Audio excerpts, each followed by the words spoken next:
Hello everyone and welcome back to our channel. And आज की इस वीडियो में हम बात करेंगे about all the major news and events that has happened in the market today. एंड सबसे पहले हम इस वीडियो में बात करेंगे आज की most important news which was about the RBI MPC meeting and उसमें क्या डिसीजन आया। सो आरबीआई ने रेपो रेट को अभी अनचेंज रखा है।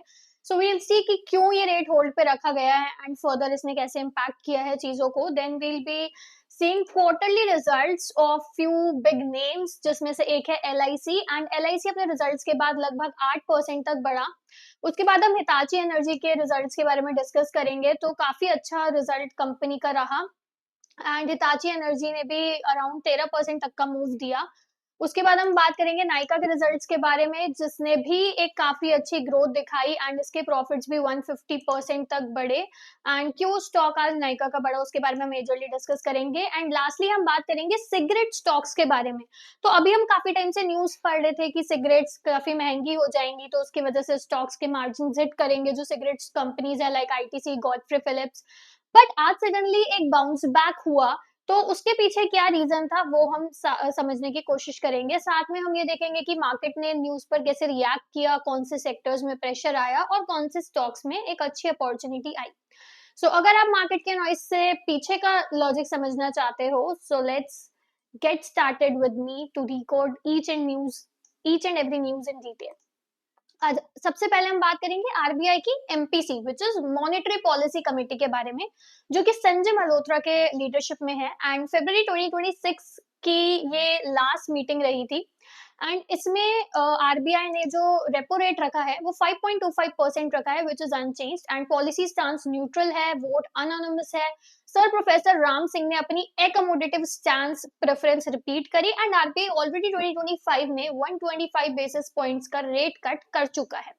तो इसलिए ये पॉज दिखाता है कि करंट मैक्रो कंडीशंस अभी कंफर्टेबल हैं। उसके बाद अगर मैं बात करूं जीडीपी और जीवीए प्रोडक्शन प्रोजेक्शंस के बारे में तो जो FY26 की जीडीपी की प्रोजेक्शन हम बोल सकते हैं तो उसमें 7.4% की ग्रोथ एक्सपेक्ट करी जा रही है एंड FY26 की जो रियल जीवीए ग्रोथ है वो 7.3। FY27 की जीडीपी के Q1 और Q2 की बात करें तो उसकी प्रोजेक्शंस भी 6.9% और 7% है। अब आरबीआई के मुताबिक जो मेजर ग्रोथ ड्राइवर्स होंगे वो होगा एक सर्विस सेक्टर का स्ट्रॉन्ग परफॉर्मेंस, एक रेजिलियंट एग्रीकल्चर और मैन्युफैक्चरिंग में रिवाइवल। ऑल्सो गवर्नर मल्होत्रा ने इंडिया के लॉन्ग टर्म ग्रोथ आउटलुक पर काफी ऑप्टिमिस्टिक टोन रखी है because of the recent trade developments. And recently हमने ये भी देखा कि ईयू के साथ हमारी एफटीए साइन हुई है and also there was the news कि यूएस के साथ भी बायलेटरल ट्रेड अभी ऑफिशियल भी हो चुकी है एंड जो लीगल एग्रीमेंट्स है वो मिड मार्च तक हो जाएंगे। न्यूजीलैंड एंड ओमान के साथ भी ट्रेड एग्रीमेंट्स की बात चल रही है। सो आरबीआई का मानना है कि सर्विसेज एक्सपोर्ट्स काफी ज्यादा स्ट्रॉन्ग रहेंगे, यूएस डील से मर्चेंडाइज एक्सपोर्ट्स बढ़ेंगे एंड इस एक्सपोर्ट डाइवर्सिफिकेशन की वजह से एक्सटर्नल स्टेबिलिटी काफी ज्यादा स्ट्रॉन्ग हो जाएगी। अगर मैं इन्फ्लेशन आउटलुक की बात करूं तो जिसे हम सीपीए इन्फ्लेशन कहते हैं उसके एस्टिमेट्स की अगर हम बात करें सो FY26 की जो सीपीए की एस्टिमेट करी गई है इट इज 2.1%, Q4 FY26 में 3.2%, FY27 के Q1 Q2 में 4% टू 4.2%। आरबीआई का जो इन्फ्लेशन व्यू है वो ये है कि फूड इन्फ्लेशन आउटलुक अभी बेनेग है क्योंकि हेल्दी खारिफ आउटपुट है, there is adequate buffer stock, good rabi sowing भी हुआ। सो कोर इन्फ्लेशन अभी रेंज बाउंड रहने की ही एक्सपेक्टेशन है। जो मेजर रिस्क आरबीआई ने हाईलाइट किए वो थे कि प्रेशियस मेटल्स में जो प्राइस वोलेटिलिटी हम देख पा रहे हैं, एनर्जी प्राइसेस में जो इतने प्राइस स्विंग है, ऑल्सो जो जियोपॉलिटिकल कंडीशंस और एक्सट्रीम वेदर इवेंट्स हैं। अब मेजरली अगर हम सोचे कि आरबीआई ने क्यों ये पॉज दिया, क्यों अपने रेट्स को होल्ड रखा, तो ये इसलिए ही है क्योंकि इन्फ्लेशन अभी कंट्रोल में है, ग्रोथ स्ट्रॉन्ग है, ड्यूरेबल है एंड पिछले रेट्स का इम्पैक्ट भी अभी सिस्टम में ट्रांसमिट हो रहा है। सो इसलिए अभी और कट्स की कोई जल्दी नहीं थी, फ्यूचर फ्लेक्सिबिलिटी रिटेन करी गई है इसलिए। बट अगर हम देखें तो इसके कुछ पॉजिटिव्स होंगे अगर एक स्टेबल रेट इंटरेस्ट रहता है क्योंकि ये equities, capex cycle, credit growth को सपोर्ट करेगा एंड ट्रेड डील्स से लॉन्ग टर्म ग्रोथ विजिबिलिटी और ज्यादा इंप्रूव होती है। बट इस मीटिंग के बाद कुछ रेट सेंसिटिव सेक्टर्स थे जहां पर सेलिंग प्रेशर देखने को मिला। सेंसेक्स फ्लैट टू नेगेटिव बायस था एंड निफ्टी 50 भी अराउंड 47 पॉइंट्स एकदम न्यूज के बाद हुआ। सो ओवरऑल सेंटिमेंट काफी कॉशियस रहा। अगर मैं निफ्टी ऑटो की बात करूं तो सिर्फ हीरो मोटोकॉर्प 1.3% ग्रीन में था, उसके अलावा निफ्टी ऑटो में भी एक डिक्लाइन देखने को मिला, जिसमें काफी जो लूजर्स थे जो 1 से 5% तक गिरे, वो Bajaj Auto, Sona BLW, Tube Investment, Samvardhana Motherson and Uno Minda 5% तक गिरा। So auto stocks rate cut पर डिपेंडेंट होते हैं, इसलिए पॉज से ये डिसअपॉइंटमेंट हमें दिखा।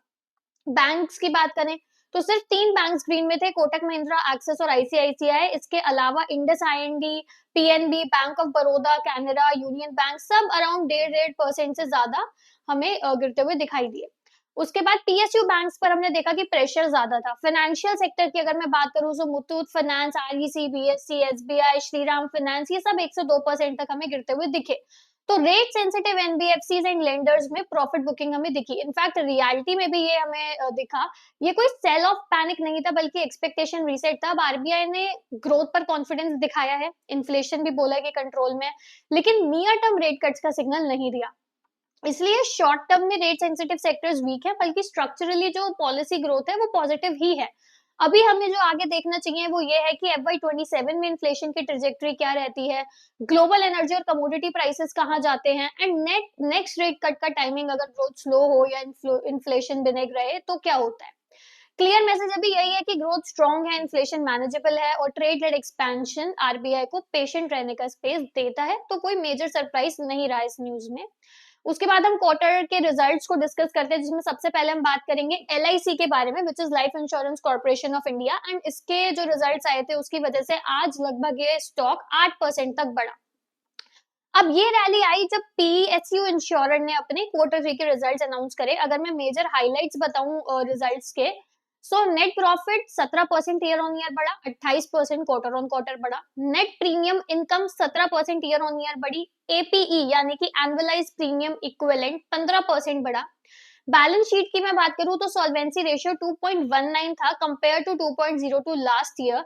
एंड असेट क्वालिटी जो पॉलिसी होल्डर फंड में अगर मैं बोलूं तो ग्रॉस एनपीए 1.3% रहा, down from 1.6% year on year. Balance sheet metric भी क्लियरली स्ट्रेंथन हो रहा है। एंड स्केल और एडवांटेज की बात करें तो एयूएम 59.17 रहा, तो एलआईसी का स्केल एडवांटेज अभी भी अनमैच्ड है। अगर मैं बात करूं कि रैली के पीछे के मेजर रीजंस क्या थे, सबसे पहला था एक्सेप्शनल इंडिविजुअल बिजनेस ग्रोथ, क्योंकि जो इंडिविजुअल एपीई ग्रोथ थी वो 61% ईयर ऑन ईयर रही। एंड ये इंडिकेट करता है कि इंडस्ट्री के इंडस्ट्री के आरडब्ल्यूआरपी ग्रोथ से भी काफी ज्यादा रही है। तो ये इंडिकेट करता है कि हायर क्वालिटी रिटेल बिजनेस है कंपनी का, साथ में बेटर मार्जिन का बेस भी है, स्ट्रॉन्ग वीएनबी मार्जिन भी रहे 18% के आसपास। एंड इसको सपोर्ट मिला मेजरली प्रोडक्ट मिक्स इंप्रूवमेंट से, मैक्रो टेलविंड से एंड एक अच्छे कॉस्ट कंट्रोल से। सो मार्जिन्स का ट्रेजेक्टरी तो क्लियरली अपवर्ड था। उसके बाद अगर हम देखें ब्रोकरेजेस के बारे में, तो ब्रोकरेजेस काफी ज्यादा बुलिश रहे। अगर मैं जेएम फाइनेंशियल की बात करूं तो उन्होंने रिजल्ट्स को वेरी स्ट्रॉन्ग रिजल्ट्स बोला एंड बाय रेटिंग मेंटेन करी। एंटीक स्टॉक ब्रोकिंग ने भी रिजल्ट्स को 12 से 14% तक अपने एस्टिमेट्स को रेज किया। मोतीलाल ओसवाल ने भी इन एस्टिमेट्स को अपने अपग्रेड किया। ऑल्सो एमके ग्लोबल ने भी बाय रेटिंग दी। ओवरऑल मार्जिन इंप्रूव हो रहे हैं, ग्रोथ विजिबिलिटी स्ट्रांग है, यही एक कंसेंसस व्यू था। अब इन्वेस्टर्स के लिए क्या सिग्नल है कि एलआईसी अब सिर्फ वॉल्यूम लेड पीएसयू इंश्योरेंस नहीं है। एक क्लियर शिफ्ट हमें दिख रहा है कि कंपनी एक high margin individual business run कर रही है, बेटर प्रोडक्ट मिक्स है एंड एक इंप्रूविंग प्रॉफिटेबिलिटी मैट्रिक्स भी हम देख पा रहे हैं। करंट वैल्यूएशन अगर हम अभी देखें तो it 0.6 to 0.7 times of FY28 EV पर, एंड ब्रोकरेजेस 30% अपसाइड देख रहे हैं अगर एग्जीक्यूशन सस्टेन होता है। एलआईसी का जो रैली है फंडामेंटली ड्रिवन है, स्पेक्युलेटिव नहीं है। हम क्लियरली देख पा रहे हैं कि अर्निंग्स काफी स्ट्रांग है, मार्जिन एक्सपेंशन है, ब्रोकरेज अपग्रेड्स है। तो एक लॉन्ग टर्म रीरेटिंग स्टोरी पर कॉन्फिडेंस हम देख सकते हैं कंपनी के। उसके बाद अगर मैं हिताची एनर्जी के रिजल्ट्स की बात करूं, सो हिताची एनर्जी के भी रिजल्ट्स आए थे। 13% से ज्यादा स्टॉक आज सर्ज होते हुए हमने देखा जब कंपनी ने अपने रिजल्ट्स अनाउंस करे। प्रॉफिट्स ऑलमोस्ट डबल हो गए ईयर ऑन ईयर। और ऑर्डर इनफ्लोज की अगर मैं बात करूं, सो एक बहुत शार्प एक्सेलरेशन उसमें भी दिखा। Q3 के रिजल्ट्स जो मेनली हाईलाइट रहे, पैट 90% ईयर ऑन ईयर बढ़ा। लास्ट ईयर 137 करोड़ था, इस ईयर 261 करोड़ रहा। रेवेन्यू 28% ईयर ऑन ईयर बढ़ा। ऑपरेटिंग लेवरेज प्लस एक स्ट्रॉन्ग एग्जीक्यूशन दोनों हमने क्लियरली देखे। ऑर्डर इनफ्लोज की मैं बात करूं तो क्वार्टर 3 में जो ऑर्डर इनटेक था इट वाज 2478 करोड़, 73% जंप हुआ एक्सक्लूडिंग लास्ट ईयर का एक large base effect order. And order backlog जो है as of December 31st 2025 that's 29,872 crore and ये मल्टी ईयर रेवेन्यू विजिबिलिटी भी प्रोवाइड करता है। अब मार्केट ने इतना ज्यादा पॉजिटिव क्यों रिएक्ट किया? सबसे पहला रीजन है इलेक्ट्रिफिकेशन और एआई पावर डिमांड का एक बहुत बड़ा टेलविंड होना। तो मैनेजमेंट ने हाईलाइट किया है क्लियरली कि जो ग्लोबल इलेक्ट्रिसिटी डिमांड है वो 70% से ग्रो होने वाली है। एआई डेटा सेंटर और रिन्यूएबल पावर इंटेंसिव इंफ्रास्ट्रक्चर को ड्राइव कर रहे हैं एंड हिताची एनर्जी काफी एआई रेडी डेटा सेंटर्स और ग्रिड अपग्रेड्स दोनों से डायरेक्टली बेनिफिट होता है। साथ ही में जितने भी हाई ग्रोथ सेगमेंट्स थे कंपनी के वहां से काफी ज्यादा स्ट्रॉन्ग डिमांड कंपनी ने देखी।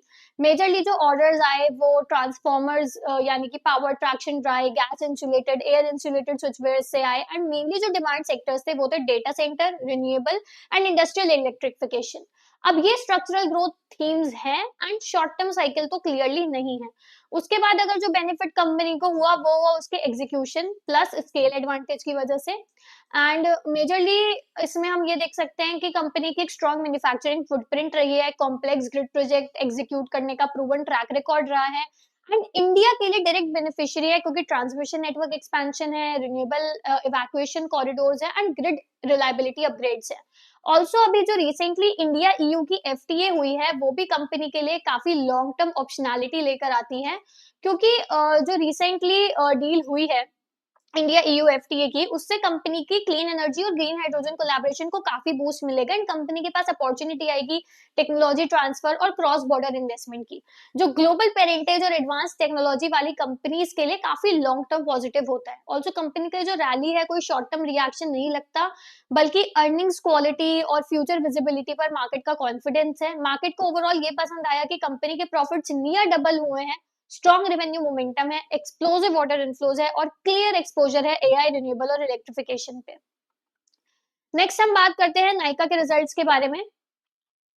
नाइका का स्टॉक भी नियरली 5% तक बढ़ा अपने रिजल्ट्स की वजह से, प्रॉफिट्स भी मोर देन डबल हुए ईयर ऑन ईयर, मार्जिन भी अपने ऑल टाइम हाई पर पहुंच गए। स्टॉक इस वीक में बोले तो नियरली 12% से ज्यादा में बढ़ता हुआ दिखाई दिया। एंड ओवरऑल अगर मैं हाइलाइट्स की बात करूं तो नेट प्रॉफिट 68 करोड़ था, 156% year on year growth. Last year ये नेट प्रॉफिट सिर्फ 28 करोड़ था। एडजस्टेड प्रॉफिट की बात करें लेबर कोड इम्पैक्ट की वजह से तो वो 78 करोड़ रहा। तो वन टाइम कॉस्ट हेडविंड्स के बावजूद एक शार्प प्रॉफिटेबिलिटी इंप्रूवमेंट तो थी। साथ ही में स्ट्रॉन्ग रेवेन्यू और जीएमवी ग्रोथ भी हमने देखी जहां पे net revenue 27% year on year बढ़ा and GMV 28% year on year बढ़ी। अब जीएमवी ग्रोथ 13 कॉन्जिक्यूटिव क्वार्टर से मिड 20 रेंज में बना हुआ था, तो कंसिस्टेंसी भी क्लियरली विजिबल है। अगर मैं सेगमेंट वाइज परफॉर्मेंस की बात करूं तो कंपनी का जो ब्यूटी जीएमवी है उस एरिया में भी कंपनी ने नियरली 27% ग्रो करी है एंड फैशन जीएमवी में 31%। तो फैशन फास्टर स्केल कर रहा है कंपेयर टू द ब्यूटी, पर ब्यूटी अभी भी कोर प्रॉफिट इंजन बना हुआ है। उसके बाद अगर मैं मार्जिन एक्सपेंशन की बात करूं तो वो भी काफी बड़ा पॉजिटिव रहा क्योंकि जो एबिटा मार्जिन है कंपनी का वो 63% ईयर ऑन ईयर ग्रो किया है एंड एबिटा मार्जिन 8% रहा जो कि नाइका का हाईएस्ट एवर एबिटा मार्जिन है। सो ऑपरेटिंग लेवरेज भी क्लियरली किक इन हो चुका है। अगर मैं मार्केट्स का देखूं कि इतना ज्यादा पॉजिटिव रिएक्शन क्यों कंपनी को देखने को मिला, तो सबसे पहले तो प्रॉफिटेबिलिटी ने नैरेटिव को काफी ज्यादा स्ट्रॉन्ग किया क्योंकि नाइका अब सिर्फ एक ग्रोथ स्टोरी नहीं है, क्लियरली हम यहाँ पे मार्जिन एक्सपेंशन देख पा रहे हैं। साथ ही में कंसिस्टेंट जीएमवी ग्रोथ की वजह से कॉन्फिडेंस बिल्डअप हुआ। मिड 20% में जीएमवी ग्रोथ जो कंपनी ने रिटेन करी हुई है इतने काफी टाइम से, तो उसकी वजह से भी कंपनी को काफी रीअश्योरेंस मिली about the brand strength, customer stickiness and scalable business model. साथ ही में जो वन टाइम कॉस्ट इम्पैक्ट था उसको भी इग्नोर किया गया क्योंकि मार्केट्स ने लेबर कोड इम्पैक्ट से आगे देखना चूज किया। मेजर फोकस रहा कि कोर प्रॉफिटेबिलिटी कितनी रही एंड स्ट्रक्चरल मार्जिन कितने रहे ओवरऑल। सो ओवरऑल इन्हीं चीजों पे लुकआउट था एंड नाइका की जो रैली थी ओवरऑल काफी ज्यादा कॉन्फिडेंस बिल्ड किया है क्योंकि ट्रिपल डिजिट प्रॉफिट ग्रोथ हुई, एबिटा मार्जिन रिकॉर्ड रहे, ब्यूटी फैशन दोनों सेगमेंट में स्ट्रॉन्ग ग्रोथ थी। सो एक कंसिस्टेंसी भी हमने देखी। तो overall every box was ticked by Nykaa results. And lastly हम बात करेंगे अबाउट सिगरेट कंपनीज के बारे में। काफी टाइम से न्यूज आ रही थी कि सिगरेट कंपनीज काफी ज्यादा प्रॉफिट मार्जिन हिट हो सकते हैं, बट आज यानी कि February 6 को एक बाउंस बैक हमें दिखा। गॉडफ्राई फिलिप्स के स्टॉक नियरली 11% बढ़ा एंड आईटीसी नियरली 5%। अब ये रैली तब आई जब स्टॉक्स ने दिसंबर में काफी बड़ा फॉल देखा था, क्योंकि एक न्यूज आई थी कि सिगरेट्स पे जो है उनका प्राइस बढ़ सकता है, एंड टोबैको जितने भी टोबैको रिलेटेड स्टॉक्स थे उनका प्राइस भी बढ़ सकता है। तो काफी एक फॉल आया, बट उसके बाद अब यहाँ पर एक बाइंग दिखाई दे रही है, जो कि गवर्नमेंट के सिगरेट एक्साइज ड्यूटी हाइक के बाद हुआ है। मेनली रैली इसलिए आई क्योंकि वैल्यू बाइंग हुई लोअर लेवल्स पे। दिसंबर में पार्लियामेंट ने central excise amendment bill 2025 approve किया था, जिसके बाद सिगरेट स्टॉक्स में हेवी सेल ऑफ हुआ। अब इन्वेस्टर्स ने फंडामेंटल्स के बेसिस पर डिप बाइंग शुरू करी। एक्साइज ड्यूटी हाइक की बात करें तो सिगरेट्स पर 40% जीएसटी प्लस एक फ्रेश एक्साइज ड्यूटी लगी, और नई एक्साइज ड्यूटी के अकॉर्डिंग 2050 से लेके 8500 पर 1006 लेंथ बेस्ड एक्साइज ड्यूटी लगी, जो कि इफेक्टिव है 1 फरवरी 2026 से हो चुकी है। अब मार्केट्स ने माना है कि tax shock largely price in हो चुका है। ओवरऑल बेनिफिट एक ये भी था कि दो रीजंस तो ये थे कि इसकी वजह से आज हमें ये ग्रोथ दिखी, बट ओवरऑल रिजल्ट्स की भी अगर मैं बात करूं तो गॉडफ्रे फिलिप्स के रिजल्ट्स भी काफी अच्छे रहे क्वार्टर 3 के। नेट प्रॉफिट 8.7% बढ़ा, revenue from operation 17%, total income 15%, and mainly जो ब्रांड्स थे वो थे Four Square, Red and White, Cavender, Stipper, North Pole and Marlboro manufactured under the licence from Philips Morris. तो स्टॉक को सपोर्ट मिला एक स्ट्रॉन्ग अर्निंग से, प्लस प्रमोटर फिलिप मॉरिस के अपकमिंग रिजल्ट्स की एक्सपेक्टेशन से। आईटीसी की बात करें तो आईटीसी के भी क्वार्टरली रिजल्ट्स जो थे वो अच्छे रहे थे, एंड आईटीसी ने भी नेट प्रॉफिट में एक marginal year on year rise दिखाया था। रेवेन्यू फ्रॉम ऑपरेशंस भी 21,707 करोड़ था। निफ्टी एफएमजी इंडेक्स का भी टॉप गेनर आईटीसी बना था, एंड इन्वेस्टर्स ने सिगरेट बिजनेस की प्राइसिंग पावर और कैश फ्लो स्ट्रेंथ पर फोकस किया। तो ओवरऑल अगर हम इस न्यूज में देखें कि मेजरली ये राइज क्यों हमें होते हुए दिखा, तो यही रीजन है कि एक्साइज हाइक का इम्पैक्ट ऑलरेडी डाइजेस्ट हो चुका है। साथ ही में क्वार्टर 3 के नंबर स्ट्रॉन्ग है, सिगरेट कंपनी की प्राइसिंग पावर और एक स्टेडी डिमांड जो है वो नहीं खत्म हुई है। तो इस वजह से शॉर्ट टर्म वोलेटिलिटी जो थी वो पॉसिबल हुई और अभी भी रह सकती है, बट स्ट्रक्चरली सिगरेट मेजर्स अभी भी कैश जनरेटिंग मशीन बने हुए हैं। So overall, these were all the 5 news we needed to cover today's video. And आज की इस वीडियो में हमने बात करी आरबीआई की एमपीसी मीटिंग के बारे में, एंड हमने देखा कि आरबीआई ने अभी भी कोई कट डाउन नहीं करे हैं, रेट्स अभी भी मेंटेन्ड हैं। एंड उसके बाद हमने बात करी 3 क्वार्टरली रिजल्ट्स के बारे में, एलआईसी जिसके रिजल्ट्स काफी स्ट्रॉन्ग रहे, हिताची एनर्जी के रिजल्ट्स भी काफी स्ट्रॉन्ग रहे, नाइका के भी, एंड तीनों में हमें काफी स्ट्रॉन्ग मूव भी दिखा। एलआईसी नियरली 8% बढ़ा, Hitachi nearly 13% and Nykaa nearly 5% तक बढ़ा।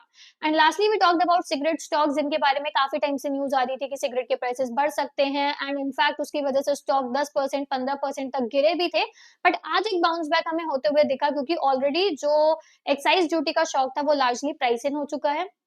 ओवरऑल जितने भी स्ट्रॉन्ग फंडामेंटल स्टॉक्स थे वी कैन सी कि उनको काफी ज्यादा बेनिफिट मिला। एंड अगर आपको ये एनालिसिस यूजफुल लगा हो तो इस वीडियो को लाइक करें, शेयर करें एंड चैनल को सब्सक्राइब जरूर करें, क्योंकि हम मार्केट के नॉइस के पीछे नहीं भागते, हम मार्केट के सिग्नल्स को डिकोड करते हैं।